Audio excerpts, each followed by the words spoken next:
Fala galera, aqui quem fala é o professor Bruno Sampaio e vamos lá para mais uma aula de física. Nosso tema é geradores e receptores.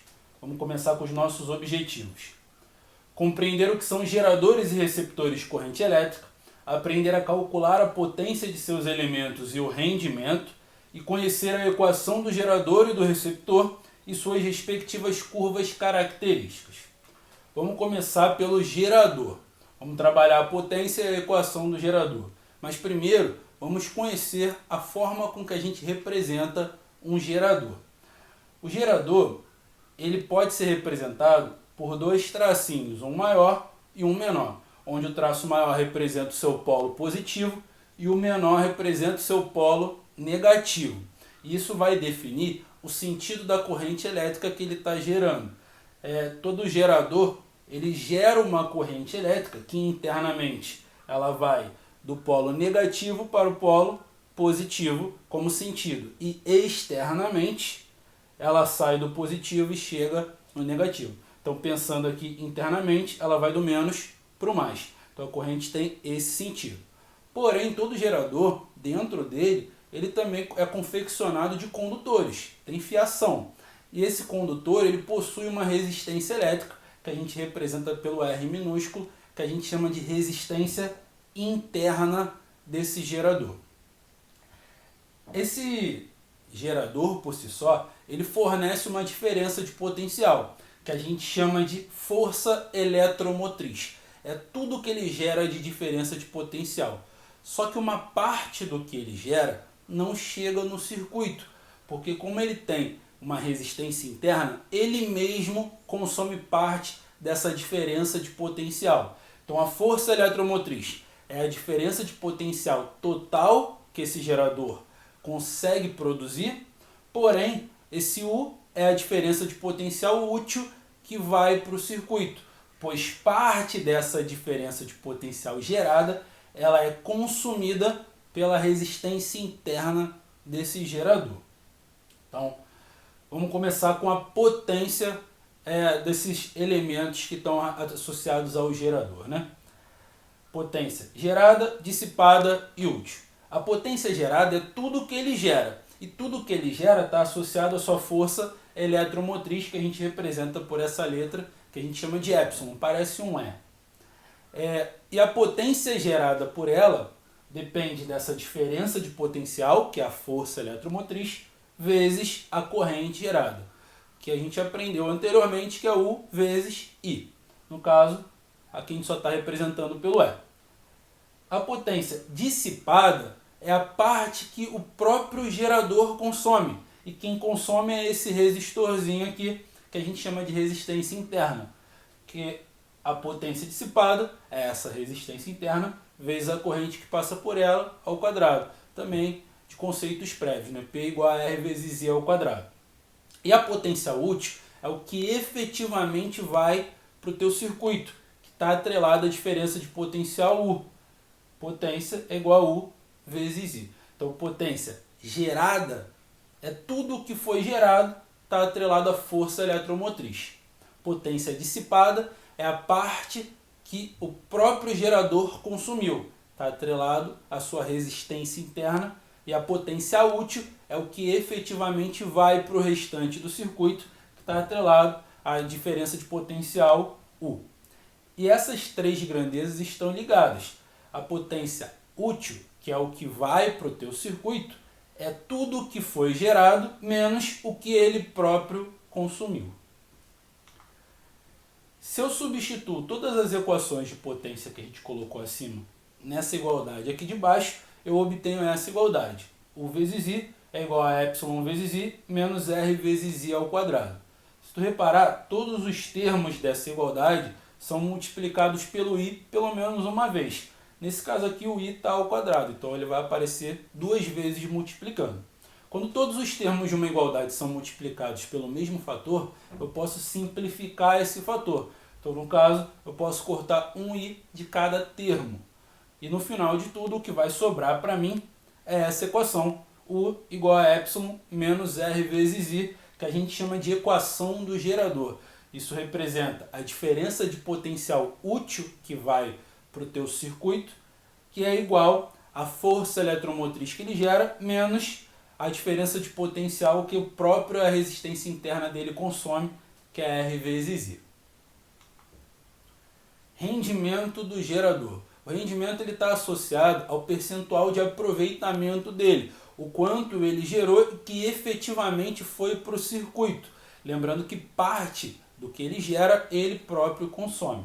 Então, para a gente calcular o rendimento, que a gente representa por essa letra, que é o nabla, parece um N, mas ele tem uma perna um pouco maior, é a potência útil, no caso, é o que efetivamente foi para o teu circuito, dividido pela potência que foi gerada, que é o total. E a potência útil está atrelada à diferença de potencial U. A potência gerada está atrelada à força eletromotriz. E se eu substituo as duas igualdades, vai ficar assim: U vezes I sobre Epsilon vezes I, onde o I ele aparece na fração multiplicando e dividindo. Então eu também posso simplificar. Então se eu corto o I embaixo e em cima, no final eu também posso calcular o rendimento dessa maneira. U dividido por Epsilon, que é a diferença de potencial útil, que é o que efetivamente o circuito recebe, dividido pela força eletromotriz que esse gerador está fornecendo. Curva característica do gerador. Essa curva, no caso, é um gráfico que está associado a essa função. Mas primeiro vamos estudar um pouquinho a função, alguns pontos importantes dela. Começando pelo momento onde a corrente elétrica que passa por ele é zero, ou seja, o gerador está inicialmente desligado. Se ele está desligado, o que vai acontecer? No lugar da corrente, se eu substituo zero, vai ficar R vezes zero. E R vezes zero dá zero. Todo número multiplicado por zero dá zero. Então no final o que sobrou ali na minha igualdade é que quando a corrente elétrica for zero, ou seja, quando ele estiver desligado, a diferença de potencial dele é igual à força eletromotriz. Porque se não passa corrente, a própria resistência interna não vai consumir nada. Só que também tem um caso onde a corrente elétrica vai aumentando tanto, de maneira que o próprio gerador ele consome basicamente tudo que ele mesmo produz, que a gente chama de curto-circuito. E o curto-circuito se dá quando a diferença de potencial que o gerador fornece para o circuito é zero, ou seja, o resto do circuito não recebe diferença de potencial nenhuma. E isso vai acontecer quando ele atingir o que a gente chama de corrente elétrica de curto-circuito. A gente bota aqui como ICC.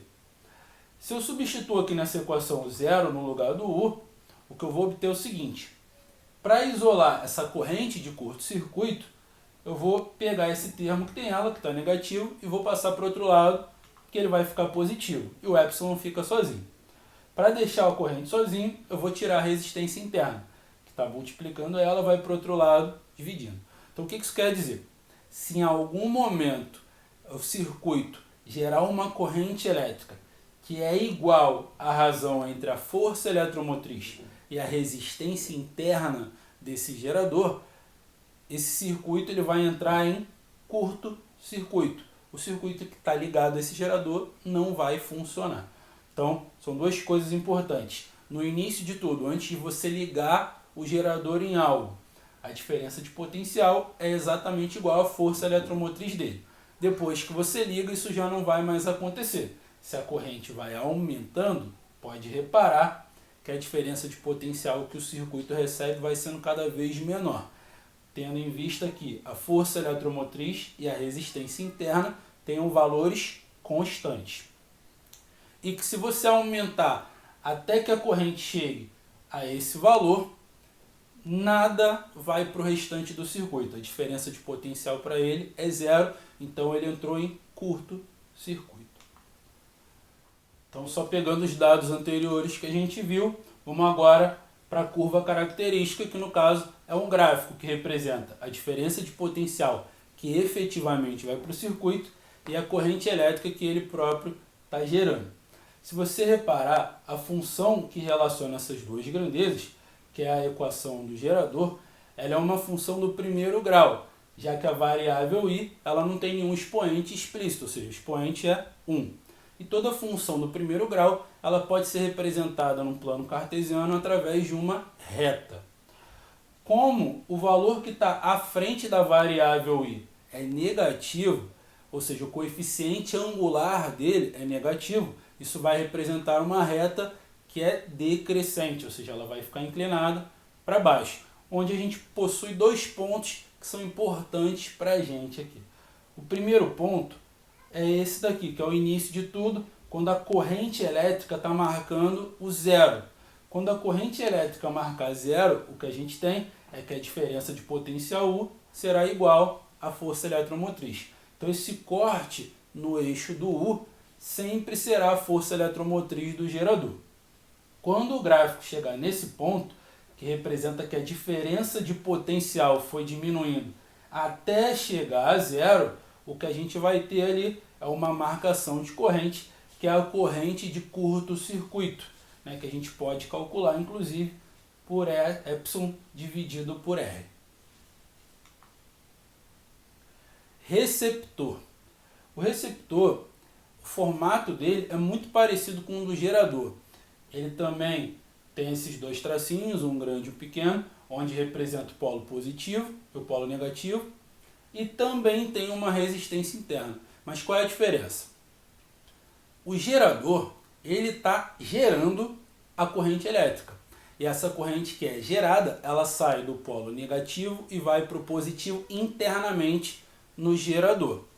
Porém, quando você liga um receptor, essa corrente, em vez de sair do negativo e passar para o positivo internamente, ela vem do positivo para o negativo.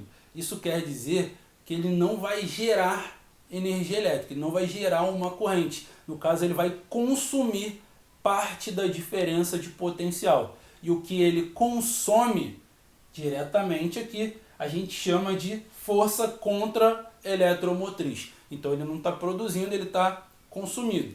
E além de consumir essa parte da diferença de potencial, ele também possui condutores internos, ele também vai possuir uma resistência interna. Então ele consome duas vezes.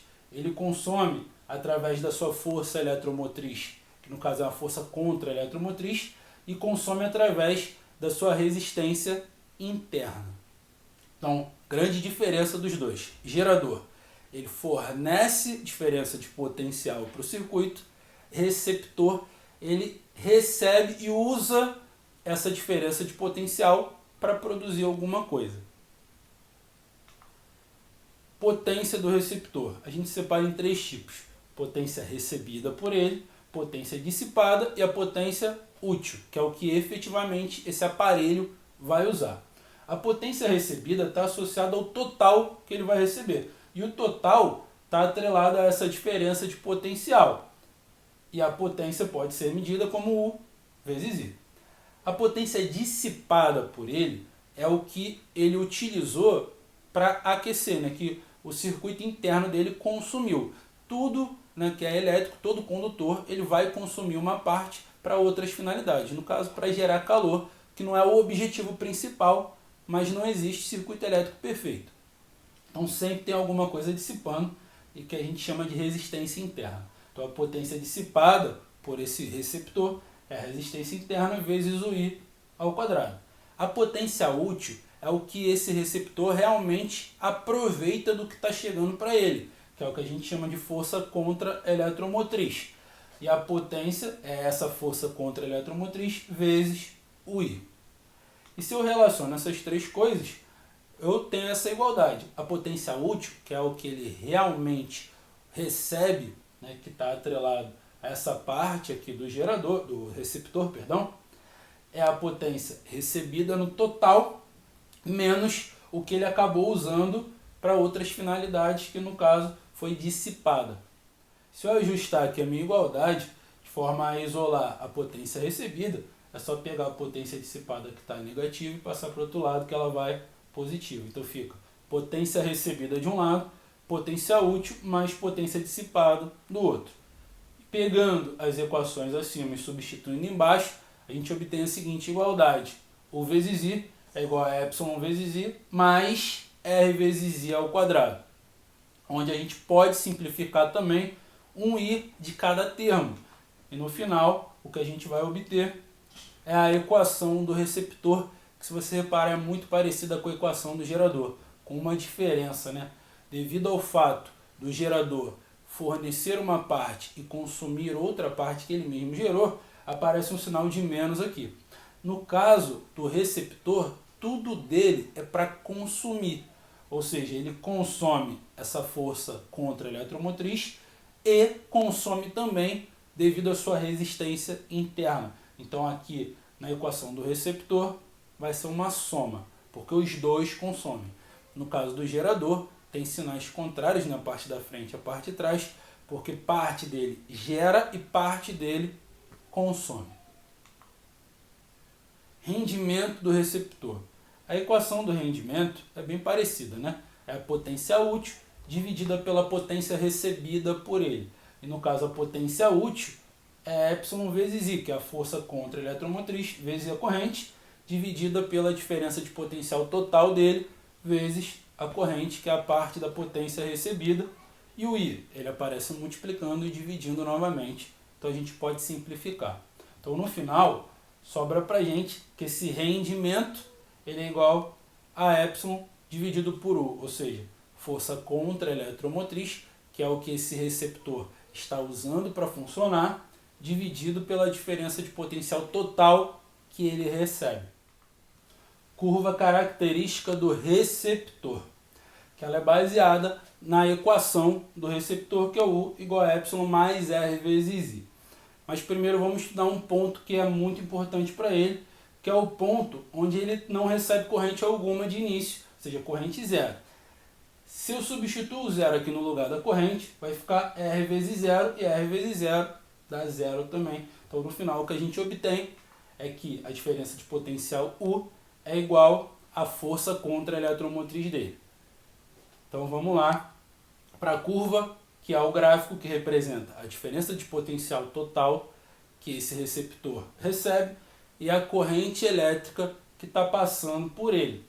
Se você reparar a função que relaciona essas duas grandezas, também é uma função do primeiro grau. Então também nesse gráfico vai ser representado por uma reta. Porém, o valor que está à frente da variável I é positivo. E se esse valor é positivo, a gente vai ter uma reta que é crescente, ou seja, ela vai estar inclinada para cima. E os pontos que a gente pode observar a respeito dela. Primeiro, quando a corrente elétrica for zero, que é aqui no começo do gráfico, a diferença de potencial U é exatamente igual à força contra a eletromotriz que ele vai consumir. Só que se a corrente for aumentando, essa diferença de potencial ela aumenta junto, de maneira que em cada ponto vai ter um valor que a corrente ela é correspondente à diferença de potencial.